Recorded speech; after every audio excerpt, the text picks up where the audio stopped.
समझते हैं direct proportion, समानुपातिक, या इसको समानुपात भी बोलते हैं, अनुपातिक भी बोलते हैं, ठीक है।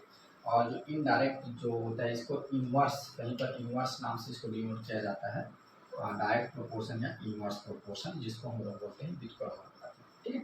अब देखिए सबसे पहले हम समझते हैं डायरेक्ट प्रोपोर्शन क्या चीज़ होता है। तो इसमें समझिएगा, जैसे कि मान लिया जाए, पहले देखो आपको समझ, मान लिया जाए आप कहीं दुकान गए हो तो एक कॉपी की कीमत क्या है, मान लिया जाए 10 रुपये है, समझिएगा एक कॉपी की कीमत कितनी है, 10 रुपये है।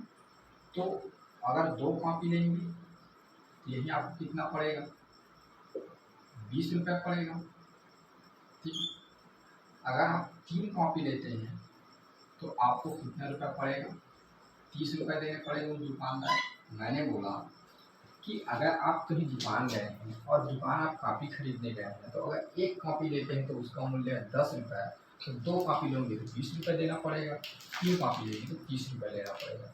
यानी इसका मतलब ये है कि अगर हम कॉपी की संख्या को बढ़ा रहे हैं, कॉपी की संख्या को बढ़ा रहे हैं, यानी नंबर ऑफ कॉपी, क्या number of copy, number of copy के अगर हम इंक्रीज कर रहे हैं, तो आप देख पा रहे हैं जो इसका जो कॉस्ट है, ठीक है, नंबर ऑफ कॉपी जैसे इंक्रीज कर रहे हैं, जितना बढ़ा रहे हैं, इसका कॉस्ट जो है वो भी क्या होते जा रहा है, बढ़ते जा रहा है।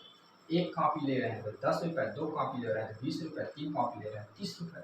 यानी नंबर ऑफ कॉपी को अगर बढ़ाते जा रहे हैं तो इसका कॉस्ट भी क्या होते जा रहा है, बढ़ते जा रहा है। माने जितनी आप कॉपी और बढ़ाते जाएंगे उतना और ज़्यादा मूल्य देना पड़ेगा। 4 कॉपी लेते हैं 40 देना पड़ेगा, 5 कॉपी लेते हैं 50 देना पड़ेगा, ठीक है।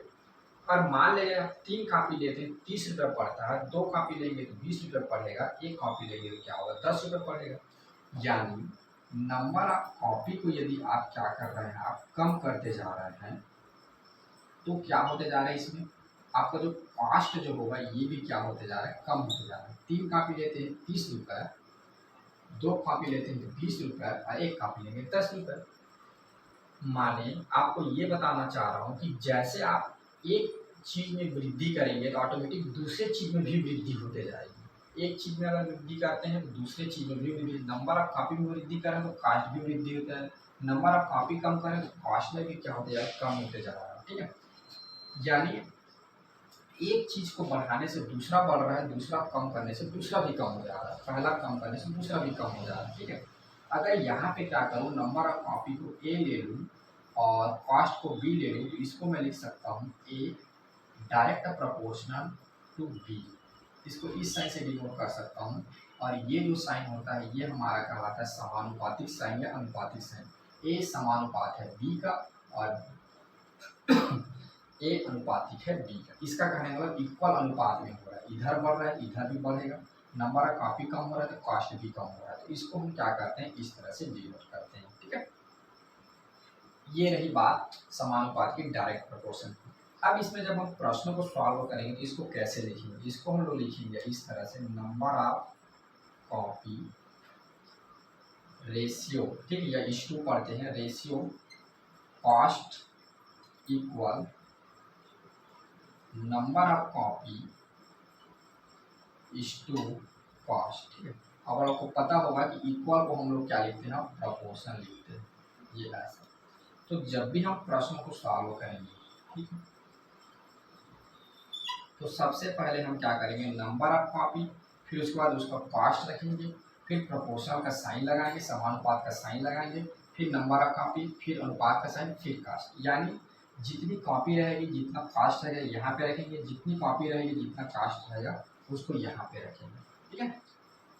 तो ये जो होता है इस वाले जो कंडीशन में हम क्या करते हैं, अपने जो समान अनुपात है, जो 2 अनुपात दिए रहते हैं, दो को माने 2 अनुपात कहने का मतलब 2 रेशियो दिए रहते हैं, ठीक है।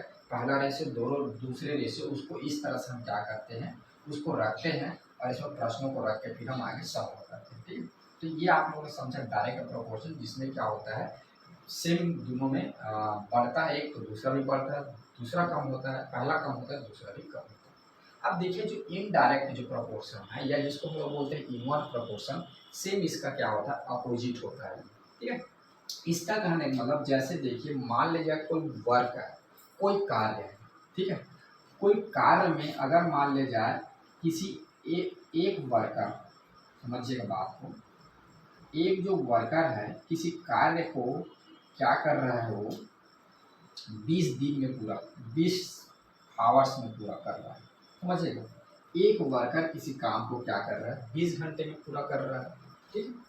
तो अगर इसकी जगह मैं 2 वर्कर लगा दूँ उसी कार्य करने की, तो स्वाभाविक सी बात है जो समय है वो आधा हो जाएगा इसका, क्योंकि वर्कर डबल हुआ तो समय क्या हो जाएगा, आधा हो जाएगा, कम हो जाएगा। किसी काम को एक वर्कर कर रहा है तो 20 घंटा लगेगा, अगर उसी कार्य में 2 वर्कर लगा दूँ कितना हो जाएगा, 10 घंटा हो जाएगा।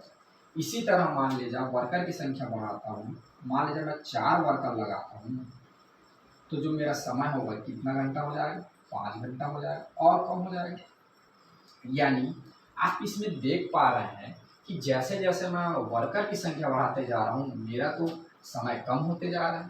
पहले एक वर्कर था तो उस कार्य करने में 20 घंटा लगता था, 2 वर्कर था तो उस कार्य करने में 10 घंटा लगा, 4 वर्कर जब लगाया तो उस कार्य करने में कितना घंटा लगा, 5 घंटे लगा। कार्य वही है, जो भी कार्य है आप जो कार्य मानना चाहते हैं वह कार्य मान सकते हैं। जैसे अगर आप खेत जाते हैं तो धान कटाई को ले सकते हैं। अगर एक वर्कर एक खेत को जब एक वर्कर उस खेत को, जब मान लीजिए कोई खेत दिया हुआ है, उस खेत में क्या करता है, एक वर्कर जब उस खेत की धान की जब कटाई करता है तो 20 घंटे लगता है, 2 वर्कर करता है 10 घंटे, 4 वर्कर करता है तो 5 घंटे, ठीक है। या कोई भी आप कार्य ले सकते हैं, बट आप समझिए मैं क्या बताना चाह रहा हूँ। किसी भी कार्य को अगर एक वर्कर करता है तो 20 घंटे लगेगा, स्वाभाविक सी बात है 2 वर्कर लगा दूंगा तो समय आधा हो जाएगा, जब 4 वर्कर लगा दूंगा तो समय चौथाई हो जाएगा और कम हो जाएगा, माने 5 हो जाएगा।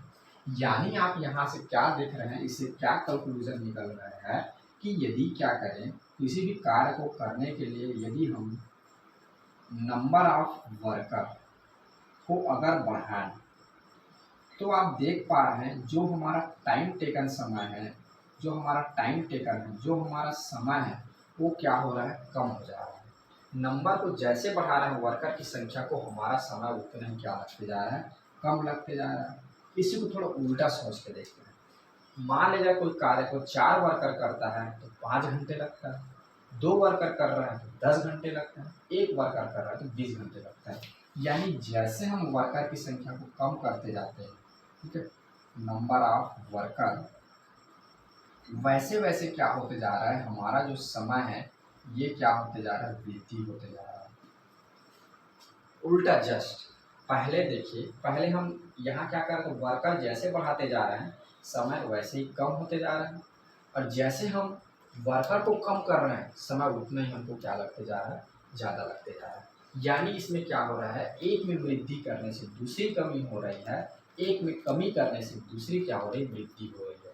यानी इसमें उल्टा काम हो रहा है, पहले में बढ़ा रहे हैं तो दूसरा वाला कम हो जा रहा है, पहले कम कर रहे हैं तो दूसरा वाला क्या हो जा रहा है, बढ़ जा रहा है, ठीक है। तो इस तरह के जो प्रपोर्शन जो रहते हैं उसको हम लोग बोलते हैं इनडायरेक्ट या इनवर्स प्रपोर्शन, ठीक है। मान लिया जाए यदि ए मैं क्या करूँ, नंबर ऑफ वर्कर ले लूँ और बी को अगर मैं टाइम ले लूँ तो इसको हम लोग लिखते हैं 1/b।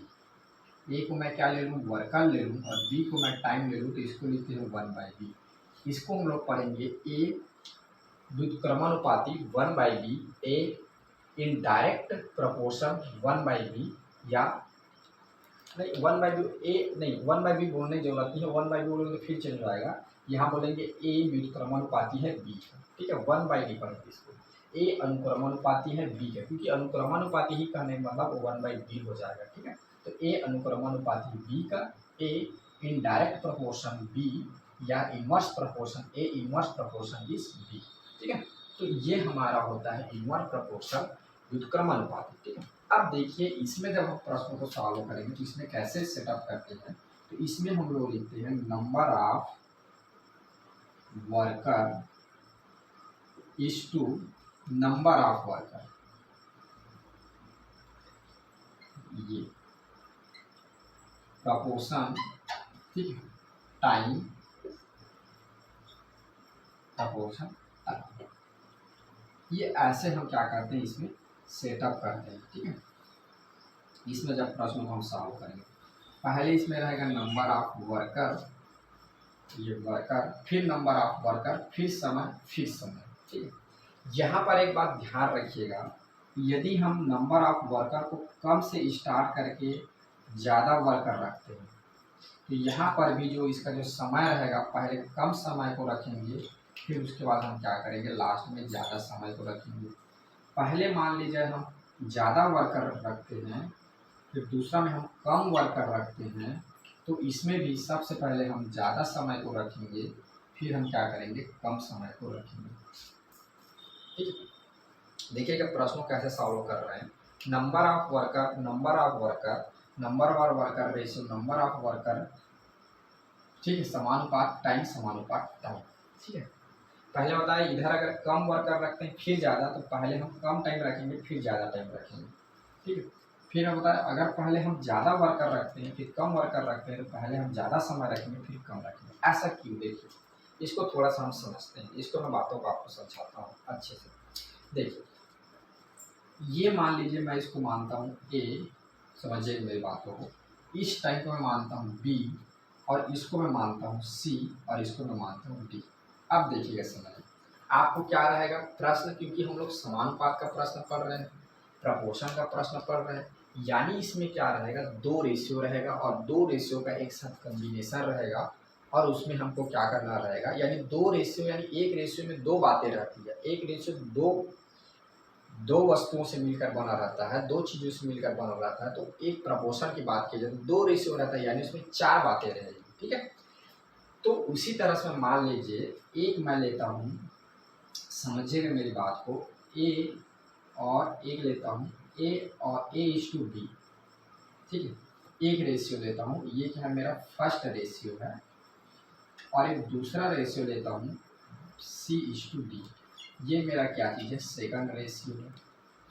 क्योंकि दो रेशियो ही मिलकर क्या बनाते हैं प्रपोर्शन बनाते हैं, समान अनुपात बनाते हैं। तो एक रेशियो लिया AB और दूसरा रेशियो लिया मैं CD। ठीक है, अब देखिए चूंकि ये दोनों क्या चीज़ है इनवर्स प्रोपोर्शन में है, यानी मैं इसको क्या लिख सकता हूँ, इसको लिख सकता हूँ A व्युत्क्रमानुपाती B, और इसको लिख सकता हूँ C व्युत्क्रमानुपाती D। देखिए यहाँ पर मैंने बताया इसी तरह इसको A व्युत्क्रमानुपाती D और C व्युत्क्रमानुपाती क्या होगा D का।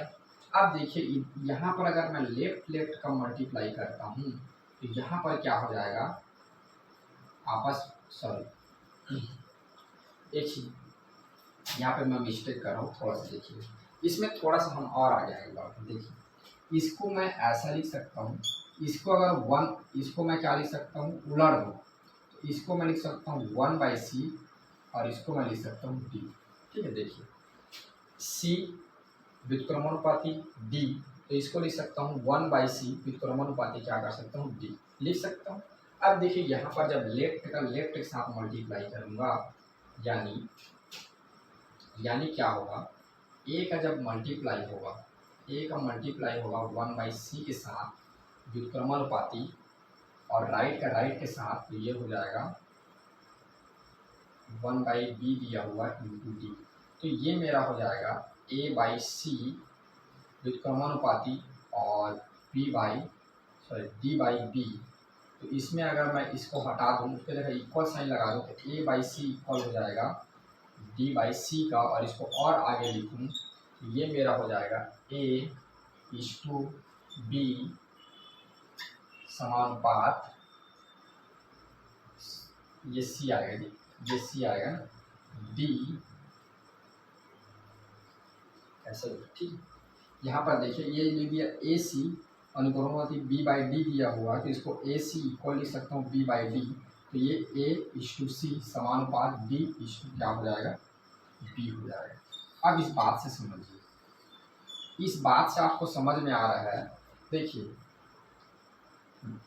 इस बात से आपको समझ में आ रहा होगा कि हमारा फर्स्ट रेशियो था A और B था, लेकिन हमने क्या किया, देखिए यहाँ पर फर्स्ट रेशियो की अगर वैल्यू यहाँ पर है A, तो आप देख पा रहे हैं B क्या हो रहा है अंतिम में चला जा रहा है यहाँ पर। ठीक है, तो इस बात से समझिए अगर मान लीजिए नंबर ऑफ वर्कर कम है तो इसमें टाइम क्या लगेगा, ज़्यादा लगेगा, तो इसीलिए इसका जो टाइम होगा यहाँ पे आ जाएगा, यहाँ पे नंबर ऑफ वर्कर लिखेंगे और इसका जो टाइम लगेगा उन वर्करों द्वारा किया गया टाइम अगर कम है तो यहाँ पे क्या हो जाएगा ज़्यादा हो जाएगा। अगर यहाँ पे वर्कर ज़्यादा है तो स्वाभाविक सी बात है यहाँ क्या हो जाएगा टाइम कम हो जाएगा।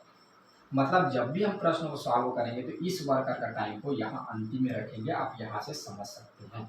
ये देखिए, ये दोनों का एक पेयर वर्क है और इन दोनों का एक पेयर वर्क, और इस वाले वर्कर का जो टाइम रहेगा उसको हम लोग क्या करेंगे, यहाँ पे लिखेंगे, क्योंकि सी यहाँ पे और डी क्या हो रहा है, यहाँ पे आ रहा है। ठीक है, पुनः एक बार समझिएगा, इससे हमको ये पता चल रहा है कि अगर नंबर ऑफ वर्कर यहाँ पे है तो अगर नंबर ऑफ वर्कर कम है तो समय ज़्यादा लगेगा, तो यहाँ पे लिखाएगा।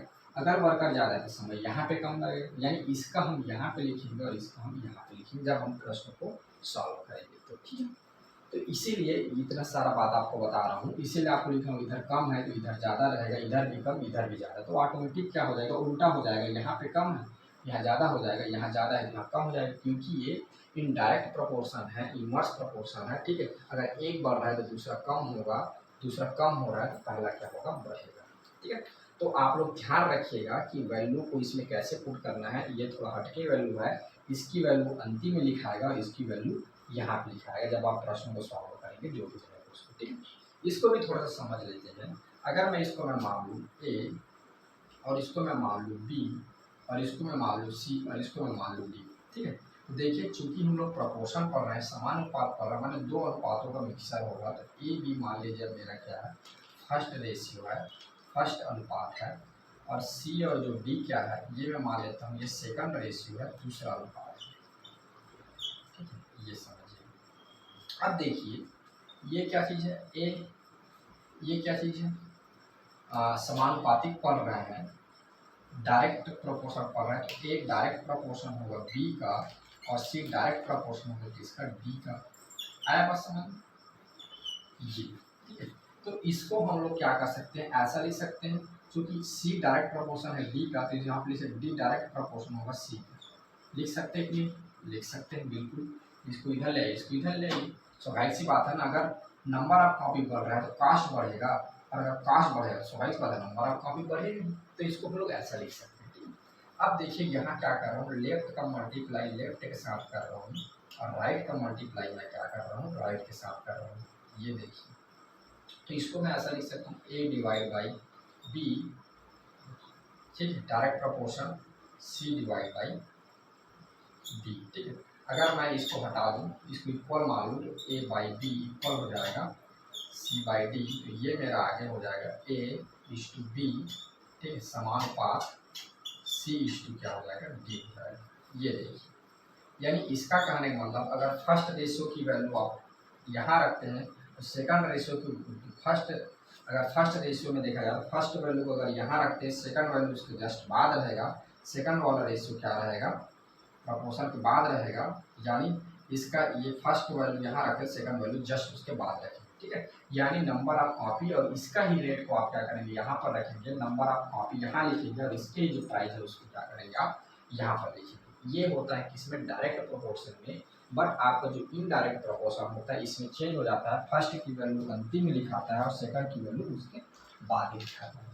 तो जब आप प्रश्न को सॉल्व करेंगे तो आप ध्यान रखेंगे, जब आपका प्रश्न इनडायरेक्ट प्रोपोर्शन में रहे या इनवर्स प्रोपोर्शन में रहे तब की स्थिति में ऐसा रखेंगे वैल्यू को, और जब डायरेक्ट प्रोपोर्शन में रहे, समानुपात में रहे, तब आप वैल्यू को क्या करेंगे, इस तरह से पुट करेंगे, इस तरह से पुट करेंगे। ठीक है, जो ये इस वाले जो चैप्टर है इसमें सबसे जो हमारा कठिन कार्य जो रहता है यहीं पर रहता है, क्योंकि ये यहीं पर हमको वैल्यू रखने में क्या होती है, कन्फ्यूजन रहती है। तो आप इस बात को ध्यान रखेंगे कि डायरेक्ट वेरिएशन और इनडायरेक्ट वेरिएशन दोनों में डिफरेंट क्या होता है। ठीक है, तो हमारे जो प्रोपोर्शन की जो टॉपिक है इस पर मैं देखा तो इतनी 3-4 बुकों को मैंने अध्ययन किया, तो इतना ही जानकारी दिया हुआ था, अब इससे अत्यधिक जानकारी तो है नहीं।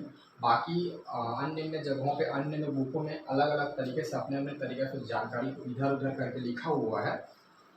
मैंने लगभग 4 बुक्स देखे, तो चारों बुक में सभी सेम बात यही बताई गई है, बस लिखने के तरीका इनके अलग अलग है। तो आप जब इन सबको समझ जाएंगे तो आप कोई भी क्वेश्चन बनाएंगे, चाहे आप कंपटीशन के क्वेश्चन बनाएं या क्लास 10 के मैथमेटिक्स में जो चैप्टर नंबर 5 दिया है उसके क्वेश्चन बनाएं या कोई भी कॉम्पिटिटिव क्वेश्चन बनाएं, इन सबसे आपका क्या हो जाएगा, बन जाएगा। ठीक है, तो इस तरह से क्या होता है, जो हमारा रेशियो जो प्रोपोर्शन होता है, अनुपात और जो समानुपात का जो बेसिक टॉपिक है वे खत्म होते हैं, और हम अब हमारे पास बचता है प्रश्नों को सॉल्व करना। ठीक है। तो अब हम देखेंगे, पहले आप इसको नोट डाउन कर लीजिए। नोट डाउन करने के बाद फिर हम इससे रिलेटेड जो रेशियो से और प्रोपोर्शन से जो रिलेटेड जो क्वेश्चन है उन क्वेश्चन को सॉल्व करेंगे। तो आप अभी बस इतने ही देखेंगे इस लेक्चर में। थैंक यू, बाय, फिर मिलते हैं अगले लेक्चर में।